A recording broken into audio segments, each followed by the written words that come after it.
জায়েদ খান হানিমুনে কক্সবাজারে জলিকে নিয়ে জায়েদ খানের বউ লিখলে আমার ছবিটা চলে আসে। আমি জানি না, আমি তো আরেক লোকের বউ। যে জায়েদ খানের বউ, জায়েদ খান হানিমুনে কক্সবাজারে জলিকে নিয়ে এরকম কিছু। সো এটা তো একটা রিউমার না, রিউমার হয় একটা, আর এটা হচ্ছে ভেতরে ক্লিক করে যাওয়ার পরে কিন্তু আমরা পুরোটা দেখতে পাচ্ছি যে এটা একটা বিজ্ঞাপন। ওইটা হচ্ছে যার যার সেন্স। এখন আমি যে বলে দিলাম, এখন আমার কথা শুনে সবাই একটু যাবে, আবার জায়েদ বলছে ওর কথা শুনে সবাই একটু যাবে, আপনারা বলে দিবেন। টাইটেলটা জায়েদ খানের বউ লিখলে আমার ছবিটা চলে আসে। আমি জানি না, আমি তো আরেক লোকের বউ। আমি আসলে জানি না কেন আমার ছবি আসে, বাট ওইটা একটা বিজ্ঞাপনের কাজ ছিল। আমাদের কক্সবাজারের শুটিং ছিল, রামাদা হোটেল রামাদার একটা বিজ্ঞাপন ছিল। সো আপনাদের ভালোবাসায় বিজ্ঞাপনটা খুব ভালো রেসপন্স। কজ আমি রেগুলার না, সেই জন্য আমাকে দেখা যায় না। ডেঞ্জার জোন সিনেমাটা হচ্ছে যে এখনও ডিরেক্টরের সাথে আমার সেদিন কথা হলো, যেহেতু আমি যখন মানে আমার ডেঞ্জার জোন যখন রানিং, তখন আমি আমার সংসার জীবনে চলে যাই।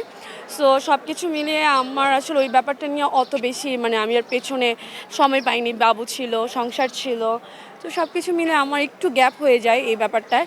এবার আমি যেহেতু কামব্যাক করেছি আপনাদের ভালোবাসা, আপনাদের সাপোর্টে, এবার যেহেতু আপনারা আমাকে সবসময় পাবেন, এফডিসিতেও পাবেন, কাজেও পাবেন, ঠিক আগে যেমনটা ছিল চেষ্টা করব আরও বেশি কাজের ব্যাপারে কাজে ফোকাস দেওয়ার জন্য।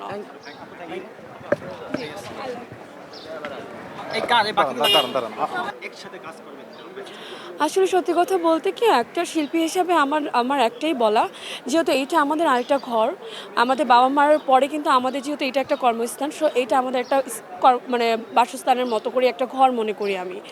সো এখানে হচ্ছে কি আমরা সবাই সবার একটা পরিবার, একটা পরিবারে ঠিক আমরা যেভাবে পাঁচজন, আমরা 4 ভাই বোন থাকছি, এরকম কিন্তু এখানে আমরা হাজারো ভাই বোন একসাথে, কেউ বড়, কেউ ছোট, কেউ সহকর্মী, সেম এজ। সো এটা আমার কাছে মনে হয় কি, এরকম নির্বাচন এইটা খুব বড় একটা বিগ ডিল মনে হয় না আমার কাছে। এটা একত্রতা করে একটা ভালোবাসা সুন্দর করে শৃঙ্খলার মতো করে করলে আমার কাছে এটা খুব বেটার।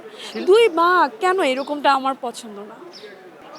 প্রত্যাশা হচ্ছে শিল্পীদের, আমাদের যেই দলই বিজয়ী হোক না কেন, তাদের প্রতি একটাই প্রত্যাশা থাকবে, যারা আমরা শিল্পীরা আছি তাদের উন্নয়নের জন্য অবশ্যই ভালো কাজ করবে।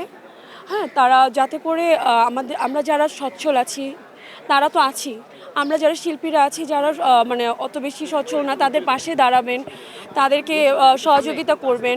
এবং আমাদের যে হলগুলো, সিনেমা আমরা করছি ঠিকই, বাট হলগুলো যেভাবে কমে যাচ্ছিল এখন আবার বাড়ছে। সো এগুলো আরও উন্নয়নের কাজ যাতে করে ভালো করে করে, শিল্পীদের পাশে থাকে, শিল্পীদেরকে ভালোবাসে, শিল্পীদের পাশে সাপোর্ট করে, এটাই আমাদের শিল্পী সমিতি, যেই দলই হোক না কেন।